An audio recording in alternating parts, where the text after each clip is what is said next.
think about who are some brands you enjoy using, or maybe some startup businesses around you. Startup or brands you enjoy using, and you would talk about them for free anyway because you just like the product.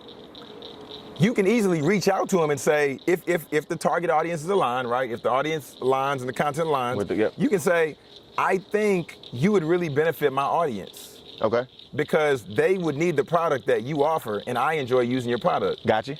So now what we're doing is we're eliminating the gap between you and the brand by creating a bridge, which is connecting the brand to your audience.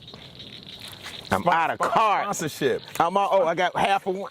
Good. So there you go, because now you're solving a pain point for the brand, because if brands don't have people, they can't translate them into customers. Absolutely. So you're helping client acquisition be simplified. Build a bridge between the two. Build a bridge. Got it. I love it. I love it. I love it.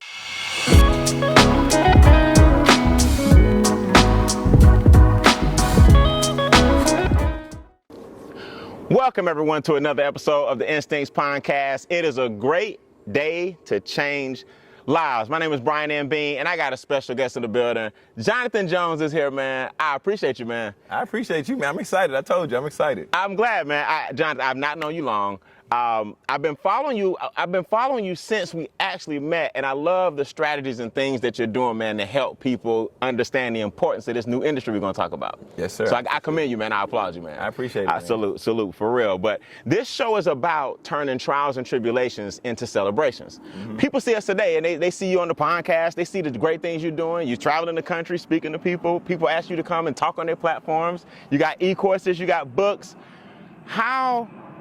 Talk about, first of all, arguably the toughest thing in life you've had to overcome, and then how did you overcome it? Okay, so there's a few. So one would be the fact of graduate school, right? I couldn't, right? I went halfway through, could not get over the tests, just didn't perform well, didn't write well. And then they labeled me with the learning indifference. Really? Right? So that was one area, right? So graduate school, and then I failed out of graduate school. Now, where'd you do your undergrad? Did my undergrad at the University of Texas at Tyler, and also I went to JUCO at Richland Junior College in Dallas. I love Richland. Okay, good, got you. Yeah. But the next level, getting your master's, was just a challenge for you? So this learning, is it a learning disability? Did that come up later? That's what they called it. That's what they called it. Really? But the crazy thing is, that was the first time I heard it, and this is in graduate school. I'm like, wait, yeah. Why are we getting diagnosed now? Yeah, exactly. So they said that, and then my advisor, she told me, she was like, Jonathan, what did she tell me? Well, one, she basically told me my writing was pretty bad. She said my writing was terrible. Really? Yes. Now, how'd you overcome that, right? Somebody's labeling, they're labeling a young man who's gotten this far to get into grad school. You obviously got accepted. Now they're labeling you, and they're telling you writing is terrible. How'd you overcome something like that when obviously that's the direction you want to go in? Well, I was crushed, man. I was crushed. Like I left the meeting, called my dad. I'm like, Dad, this lady said this, and this was after I already wrote one best-selling book. Come on, man. So she's like, yeah, your writing is terrible, and you're a bestseller according to who? So I'm like, Dad, this lady said this. I went and I told the therapist I was working with at the time. I was like, the lady at the institution that you work for, she said this, and he was like, she said that. She shouldn't have said that. So after having that conversation, I'm telling all my friends and all of that, man, then it was just, one, it was community, right? So I'm glad I have a great relationship with my dad, but that's even something now that still kind of like picks at me, because I know I'm not a strong writer, but I've learned the who, not how method, right? So now I learn, if I'm not a strong writer, then I need to find a good editor so that they can clean up the ideas that I have to translate them on paper. Right. But man, that thing bit me, man. And still does a little bit. I didn't like it, because I'm going through a graduate program. She's not only a professor of mine, but she's also my advisor. So she's supposed to encourage me and, man, Jonathan, maybe you might want to do this, or maybe you might want to do that. I didn't like that. I felt like she was in a position to where she had a lot of power and she could do a lot of good, but I don't think it was used the best way at that time. So many of us get labeled, man. And this is good, man. Because so many of us get labeled. I remember, I tell the story a lot. When I was in the 5th grade, I give the short version. They wanted me to apply for talented and gifted. Okay. They call it tag. And my mom called all her friends and she was excited. Boy, my baby going to tag. My baby got it. Is taking the test tomorrow. I call y'all tomorrow when he get in. And I failed the test. Oh, This is 5th grade. dang. So what are you telling a 5th grader when you break the news to them that they didn't get accepted into talented and gifted? The antithesis of that is you're not talented and gifted, yeah. right? Man, my mom jumped right back on the phone with them same people. I heard the test wasn't good, no way. We ain't worried about it. I know my baby got skills. I know he's smart. And some of these tests are culturally biased. Then I heard her defending me. All of that labeling went away. So shout out to your dad, shout out to my mom, shout out to our parents, the community, because all you need is some support. No test and no label from somebody else's perspective should define who you are and where you're going. That's true. You know what I mean? That's true. Now I noticed you kind of paused like you had another challenge. Yeah, man. So also, been married 2 years now. Okay. Right. So right when I got married, well, just before I got married, I was speaking, going to colleges, speaking, and this was a point to where I was getting a little burnt out, like doing the reach out thing, wanting to connect with people, and I needed to get a job. Okay. So I felt like I lowered my standard to go get this job at a group home. So I'm working 12 in the morning to 8, 12 in the morning to 8 in the morning. Got you. So that shift, and I'm like, okay, I'll still be able to do what I need to do.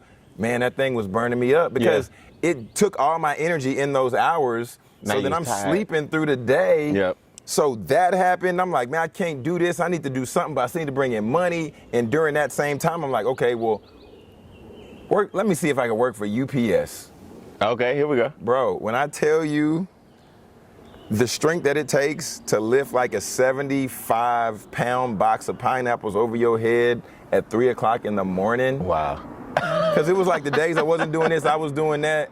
Man, Oh, I you told did the my group wife, home and UPS at the same time? I did. So it transitioned into that because I was like, man, I can't do this group home thing. I can't do this group. So I ended up leaving the group home because I was like, I just can't do it. It was too taxing on my body physically and mentally.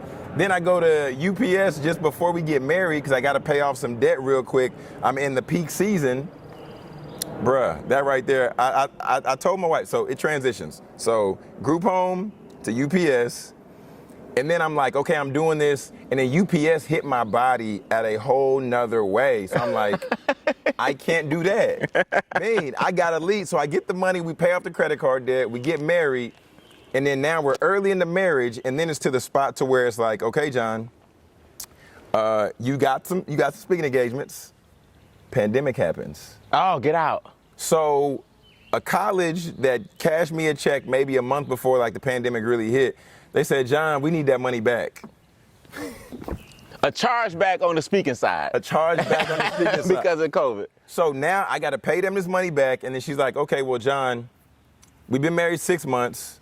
No money's coming in. Oh, man. She said, what are we going to do? Right? She said, what Okay. are we going to do? I was like, that's nice. That's a nice great of her. conversation, right? She didn't say Yeah, you. she didn't say, what you going to do? So at that time, now I go into the physical labor again because my mom knows a gentleman. His name's Patrick. He has a seasoning factory.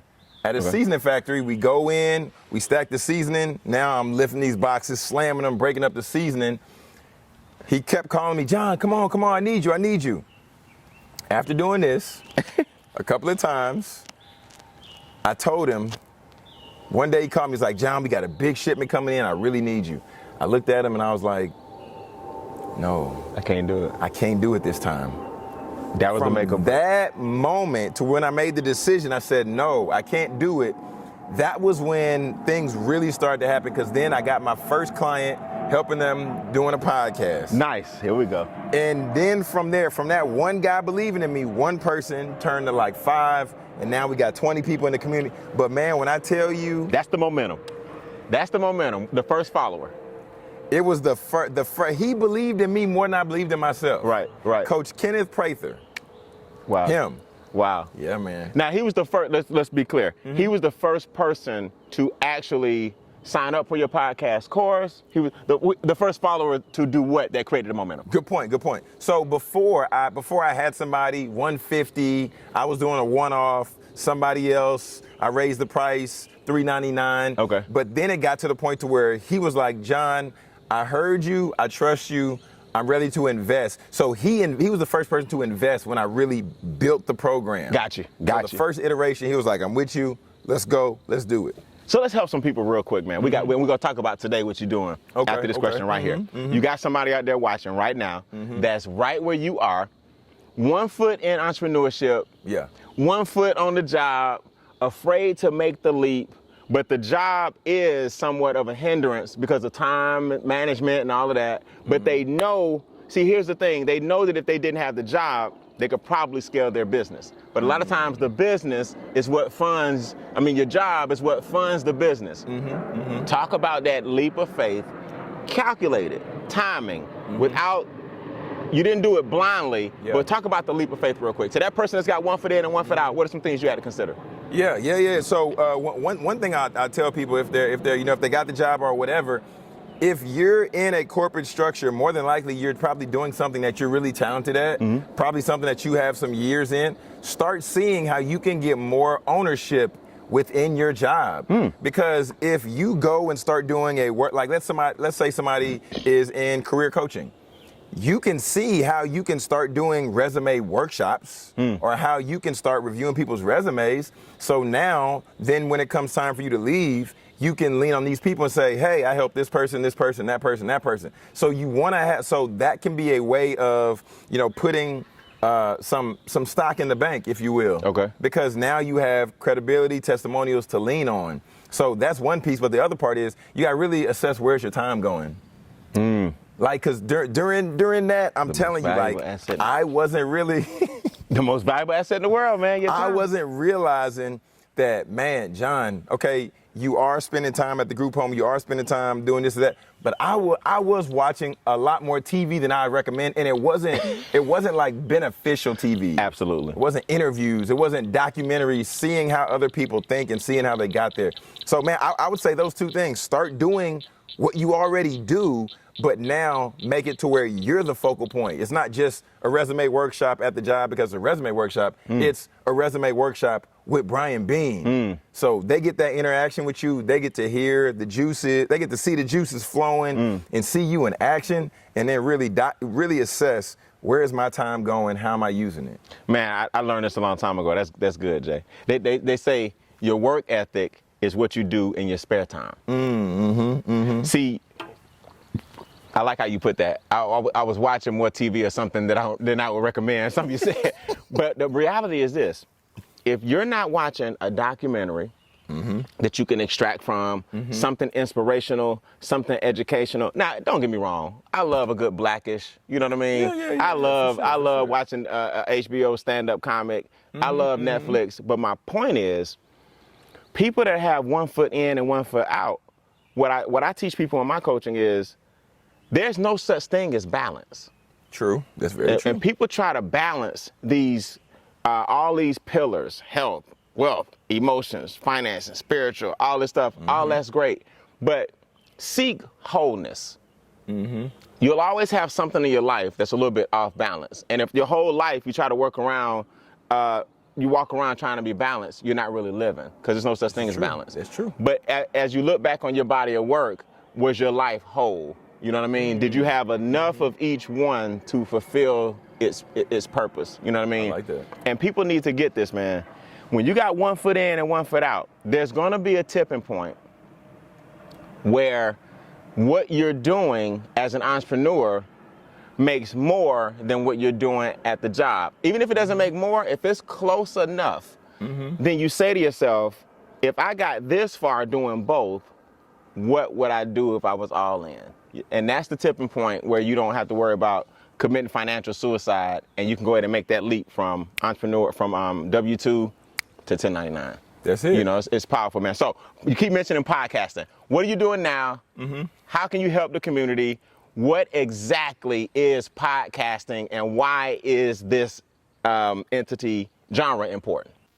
I hate to interrupt, but we got to take a break. I got to pay some bills. This segment was sponsored by the Instincts Training Series. Do you guys know you are the highest form of intelligence watching this video? That means you're a human being. Well, God created other animals as well. There are millions of other species, and I teach you how to tap into your instincts by using what God gave them and their survival mechanisms so you can reach your full potential. Do me a big favor. Visit briannbean.com. That's briannbean.com for a glimpse and a free keynote into our Instincts training series, and I'll see you guys on the other side. Now enjoy the rest of the episode. Okay, so what is podcasting? We were talking about this before, and different people have their different ideas what a podcast is. Is it with video? Is it audio? So at the end of the day, at its base level, a podcast is being able to take audio content to where somebody can be able to download and they can listen to it. Now it's grew to where it's audio and video, and then people can see it on YouTube and different places like that. Right. But at its base level, a podcast is you take audio and then people can find it on a provider. I'll say that so we won't get too technical. There you go. But we'll leave it right there in terms of a podcast. What do I do now? What am I doing now? So I'm a podcast mentor. Okay. Right. So okay. I primarily work with speakers, coaches, and consultants, and showing them how to take their podcast, how to use it to build their authority, and then how they can get paid. So that's what I'm doing now. Primarily paid speaking, but we talk about some other things in the community as well. Yeah. Okay. So let me ask you this. But before we dive deeper into the podcast, how do you feel now that you're a full-time entrepreneur? Yeah. You made the leap. Any regrets? Any struggles? Was it when you got that first gentleman who believed in you, and then you took your price from 100 to 300 to four figures? What was the struggle? How do you feel now that you're an entrepreneur? Yeah. Are you 110% glad, or do you have ever had any regrets?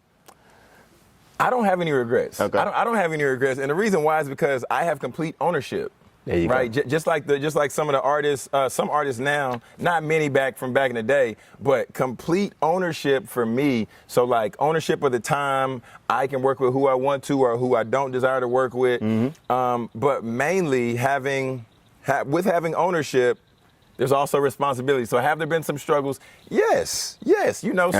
Some days it's like, okay, we've had the mortgage paid up for so many months, but it's like, okay, well, what about now? Because when you're a owner or when you're an entrepreneur, you have to understand that if you don't have assistants yet, then you have to do what the assistant would need to do. That's right. If you don't have videographer yet, you have to learn. So there is a learning curve there in terms of what you need to learn, what you need to understand, what you need to know.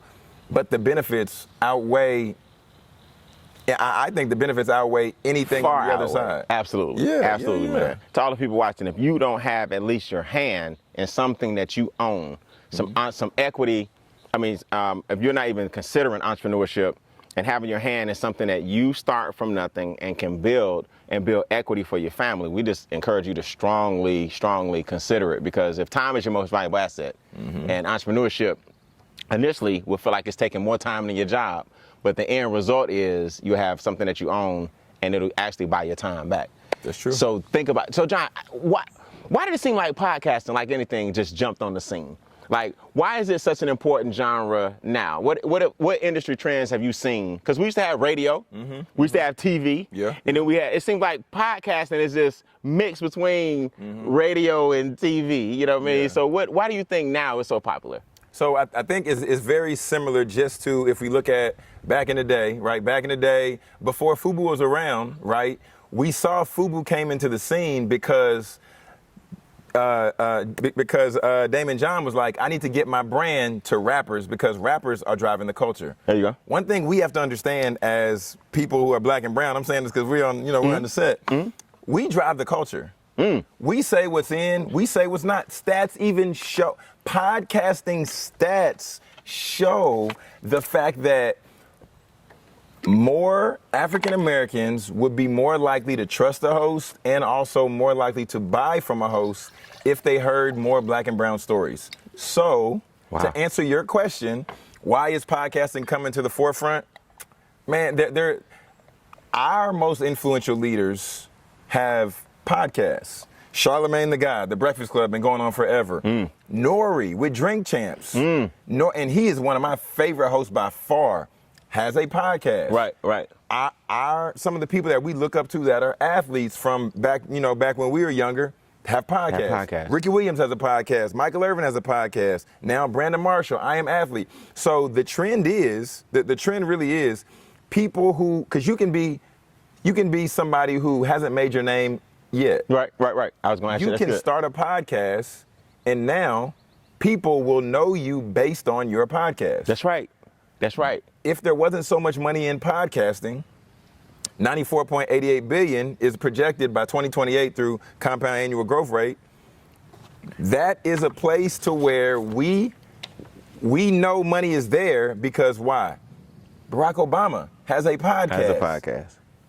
We can just go down the lines, but former athletes are starting podcasts because they're like, how can I still capitalize on my name, on my image, who people know I am? So it's two-sided. On one side, the people who are driving the industry to a certain extent are some of those people who have influence from a time ago. Okay. But then there's a lot of new people who are coming into the scene, and people like your David Shands. David Shands started a podcast and took off, and now he's really focusing in on his podcast. So I just want people to understand you can be on either side of the equation. There's no right or wrong, but you can start a podcast in your area of expertise, grow your influence, grow your income. Man, let me tell you. First of all, you just gave me a line of questions to ask, and I'm going to get them all out. I got to remember all three of them. Here's the first one.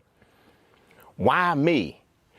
Jonathan, why would a person listen to me? I'm nobody. And then I'm going to start my podcast, and I'm going to have 4 views, and that's going to hurt my feelings. Talk to people about why them, and talk to people about not being so addicted to your numbers. When I launched this podcast, I knew that people didn't know me. They know me for saving, making, and growing money, but they don't know me for being a podcaster, let alone a podcaster, which is a totally different subject. But I didn't let that stop me, right? Because I know at some point, people like yourself, other people are going to resonate with what we're doing here.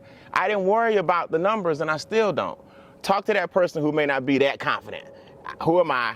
Why are they going to listen to me? Who do I think I am? Why should I do this? What do you say to that client that feels like they're not deserving? Yeah, so it's 2 things. One is my dad says this. Dr. Fred Jones, gotta give my dad the credit for Give Pop some credit, man. Shout out to all the fathers taking care of business. He says you're an expert of your experience. So really take a step back, because if we look at school judges you based on the grades on you perform on their tests in that class. If we look at, finances, people judge you according to the plan that you operate, savings or, checking, investing based on that platform. In terms of your story, that's irrefutable. It's yours. It's yours. You can't challenge my story if we tell a true story, right? That's right. If we tell a true story, factual, be authentic, you can't challenge what has happened to me. So understanding that, first of all, you're an expert of your own experience. And then secondly, somebody really does need to hear your story. So let's take a step back. Let's say somebody puts out a show. Let's say they only have 4 listens on the show, right? Because everybody wants big listens, big numbers, which are vanity metrics. They're vanity metrics to a certain extent. Right, you need them. Eventually they matter. Eventually, but that's not where you should hang your hat. That's not where you start out. That's not where you should hang your hat. Somebody puts out a podcast, right? And 4 people listen. Let's say you put out a finance podcast, because that's your industry. 4 people listen. 1 person says, I like what you're talking about. I want to work with you.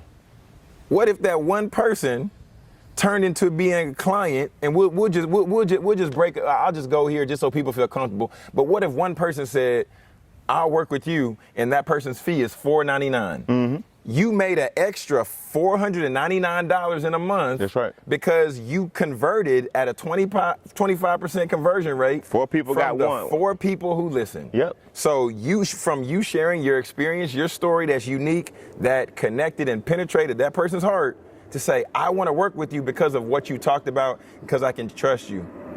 Boom. We gotta stop hiding our stories. The stats show, I just told you, the stats show people want to hear more of our stories. That's right. We're driving the culture. Yeah, there's a paradigm shift now where people look for real, true, authentic individuals. Yeah. And that is you.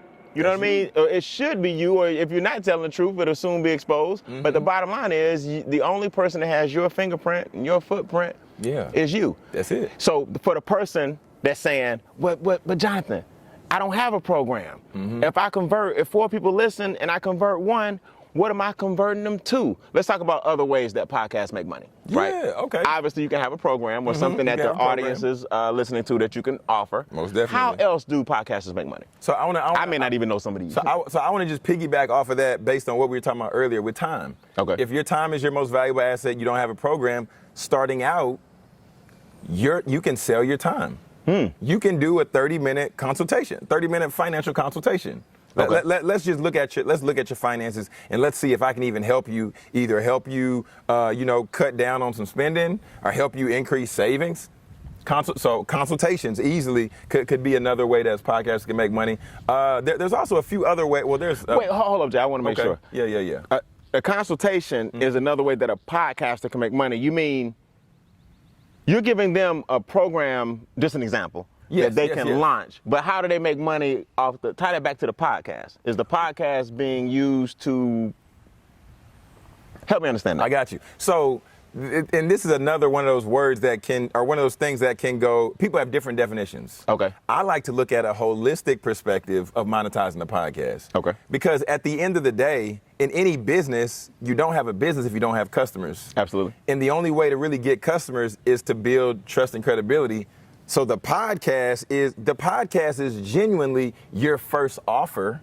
It's free. Got you. But then that drives the person to wanting to do business with you because it's a lead magnet, it's a free product, and then you have the consultation. What you're talking about with them is the same thing you talk about on your podcast. Makes sense. So that's my that's my thought in terms of like holistic monetization. Some other ways people can make money. So so if somebody's like, I don't have a product, I don't have a service, I'm just starting out, I want to put something up really quick. There's something called, you can go to Buy Me a Coffee. Buy Me a Coffee. So people can go in on this site. You got to set up your account and everything like that. Okay. But if somebody enjoys your show, as long as you direct them to the link, they can just give. And just donate, yeah. They can just donate. Be benevolent and support the cause. Yeah, Gotcha. Because your favorite podcaster might want like a coffee or a beverage. I put one up just to be funny around holidays. I was like, yeah, I'd take buy me an eggnog. Gotcha. And they put a little money in. Yeah, so I mean that's another way. But I would say probably the best way would be consultation or take a step back, think about your industry. What are the 10 struggles that people have in this industry? What are the top 10 struggles? Boom, boom, boom, boom. List them out, right? And then from there, take a step back and say, this is how you solve them. That's an ebook. And you can make your ebook whatever price you want to put on it. That's good. And here's just a bonus just for your listeners. Right? That's good. So you can do the ebook. And then at the back of the ebook, because you can put that out as your first one, right? You can put that out as your first one.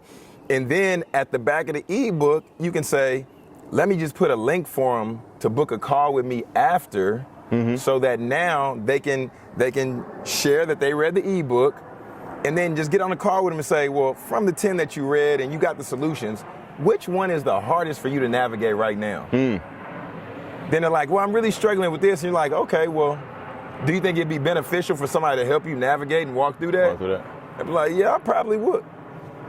You got a client. Another client. That's another client right there, man. So you've monetized the situation at least twice on the front end and the back end. Awesome. What about advertising? Jay? Like people can build a big enough audience where other people want to use your audience and advertise on the platform. Exactly. So with this being the podcast, and you said if they build enough, we got to cancel out certain words on your show. Okay. We got to cancel out certain words. So we ain't gonna say the if, and we ain't gonna say the what if they don't. So look, this is what we're gonna do. This when they build out. So here's even one of the things people got to understand. Even taking a step back and like let's run, and let's say somebody feels like they don't have a significant audience. Let's say they hadn't even started yet. Okay. Let's say I meet a club promoter. I'm in Atlanta. We'll run with this scenario. We're here. I met the club promoter yesterday. I was talking with you, and I was like, oh, Bean, you're in Atlanta. And I asked the guy, I was like, who's your audience? He told me who his demographic was. He's like, oh, it's all these people and all this. And I was like, okay. So you find out who okay. Let's walk through the strategy. Let's walk through. Think about who are some brands you enjoy using, or maybe some startup businesses around you. Startup or brands you enjoy using, and you would talk about them for free anyway because you just like the product. You can easily reach out to them and say, if the target audience is aligned, right? If the audience aligns and the content aligns, you can say, I think you would really benefit my audience. Okay. Because they would need the product that you offer, and I enjoy using your product. Got you. So now what we're doing is we're eliminating the gap between you and the brand by creating a bridge, which is connecting the brand to your audience.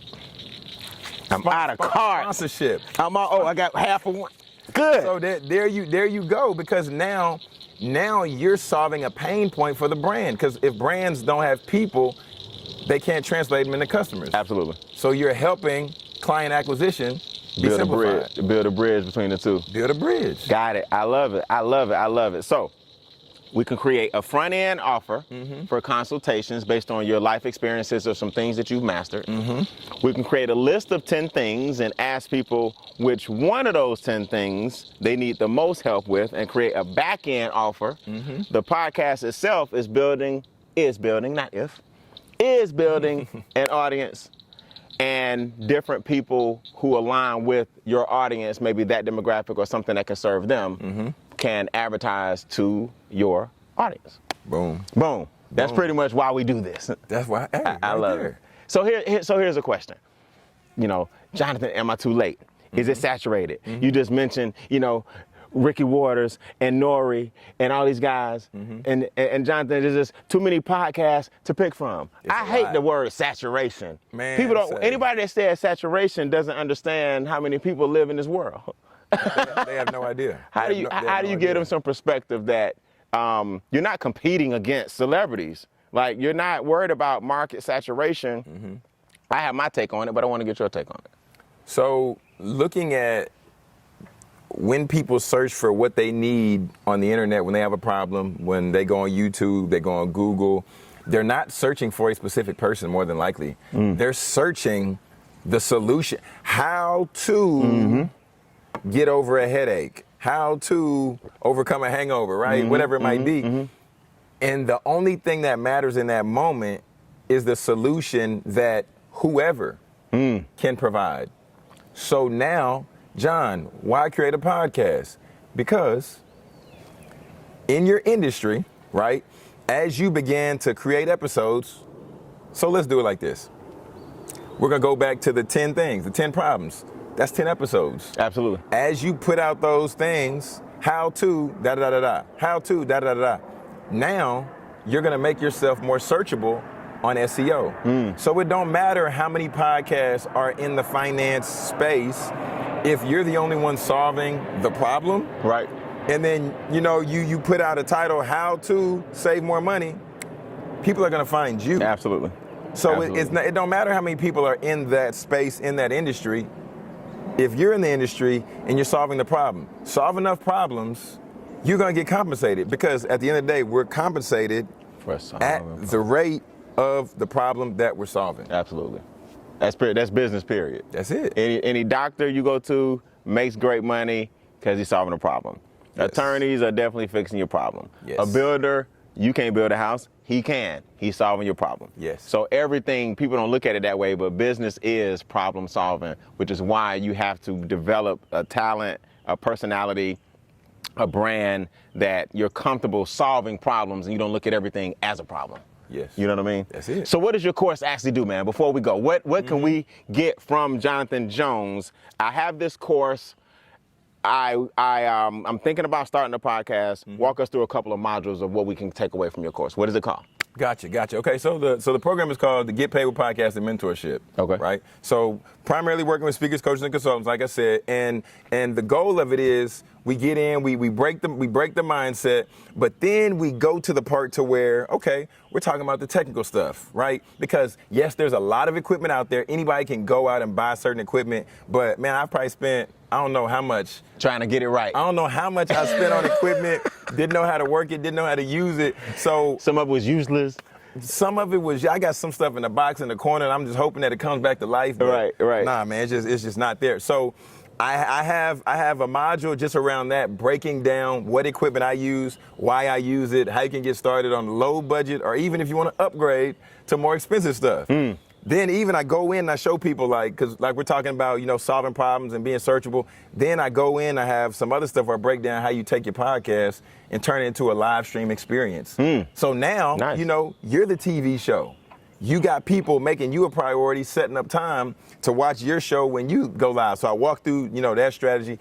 And then I walk through different ways of how you get paid. So that's the course, but in the mentorship that all comes together, then I hop in the car with you, every 2 weeks. Time, for 2 months, we're in there, and I'm breaking down how this specifically applies to you, how this works in your business. Because so right now I have a couple doctors in my program, and I also have a gentleman. He talks about how he went from an alcoholic to now being a present father.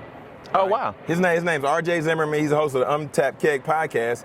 And I've been talking with him. I'm like, RJ, man, we can get you speaking engagements here. We can get you speaking engagements there. You can coach people around how to get through their first 8 months of sobriety. Nice. So walking through that strategy, man, because it's difficult because people have why would anybody listen to me about the podcast? And then they're like, well, who can pay me for this? Yeah. So walking people through that process, man, and really helping them navigate those pitfalls and giving them that affirmation, so that they can be successful in the community. Because that's the part I really love, the community aspect. The community aspect of it. That's what keeps you plugged in. That's what keeps you going. That's what the sharing of the ideas. So we got technical skills. We got you help them with the technical aspect of it. You help them with the mindset of it. I'm sure you help them with some content development, best strategies, promotion, marketing. So, Bean, when I only want to hit on that because I wasn't trying to take up all the time. No, you're okay. But, man, it covers everything. Yeah. Like everything from idea of the podcast, getting your mind right, content strategies, my content marketing strategy plan, all the platforms you can, do virtual recordings on if they want to do the video, audio editing, all that. We break all that down. Sounds like it's comprehensive. Yeah. We break it all down, man. But it's not like overwhelming. Correct. There'll be some courses like, oh, this is an encyclopedia. Right. At your own pace, and it's simplified. Your own pace. Absolutely. Yeah. Well, man, let me ask you this. Talk to me. Can the followers of the Instincts Pondcast, that's a little favor between me, you, and everybody watching the replays. Can they get a 10% discount if we put a link in the bottom? Okay. Can they get a code? Can we put in maybe code word Instincts? Okay. And they get a 10% discount on the course? We man, for you, Bean. Come on, man. You my guy. We can put some love on it, man. We can put some love on it. Yes, we had a link down there. We'll do Get Paid with Podcasting. Instincts, or Get Paid with Podcasting Podcast. It'll be down. It'll be down the link, but the keyword will be Instincts. So you guys get a 10% discount for being part of the podcast with Jonathan Speaks, and I appreciate it, man. Before we go, speaking of Instincts, we always ask every guest if there's one animal that you could relate to, right, the most, based on how they live, how they thrive in their environment, how they survive. What is that animal and why? Man. I like the chimpanzee. Really? I like the chimpanzee. That's the first time. I hate when people say the lion, man. other than the lion. Yeah, because the chimpanzee, they're really just innovative, solving their problems, and then they're not the fastest, but they're moving, they're smooth with the movement, but they take that time, think through those problems, and they navigate a little bit higher. And they flow. Yeah. So, still moving and everything like that. But the chimpanzee, I like the chimpanzee, man. I like the chimpanzee. That's a new one, man. Yeah, that's a new one. Yeah. They navigate. They're very innovative, very, very highly intelligent, and they just kind of smooth sail through the tree. They smooth, man. They smooth. And sometimes they just sit there, But hey, we got to take the break sometime. Absolutely, man. Yeah. Instagram, social media, YouTube. Where can they find Jonathan? Man, Jonathan Jones Speaks. Just Jonathan Jones Speaks would be the how you get me. Everywhere, all the platforms. Yeah, all the platforms. Jonathan Jones Speaks. Only on Twitter they make you do the Jonathan J Speaks. They don't let you get that much, but Gotcha. Jonathan Jones Speaks everywhere. That's me. Hey, man, make sure y'all check out Jonathan. Great guy, man. The first day we met, he gave me some tips and some plugs that I use to this day. Man. Connected with the editor, man, does a great job. Just his spirit alone, his personality is contagious, and this is definitely somebody you need to look at doing some business with if you've been thinking about a platform such as this and you want to get your feet wet. Jonathan Jones Speaks. It's been my pleasure, man. Man, it's been my pleasure. Hey, man. Appreciate it, man. Hey, it's a great day to change lives, man. Of course, this episode is sponsored by Monetize Your Message. We believe that your story belongs to you, but your message belongs to the world. Make sure you guys get out there and be great. Again, it's a great day to change lives. Peace.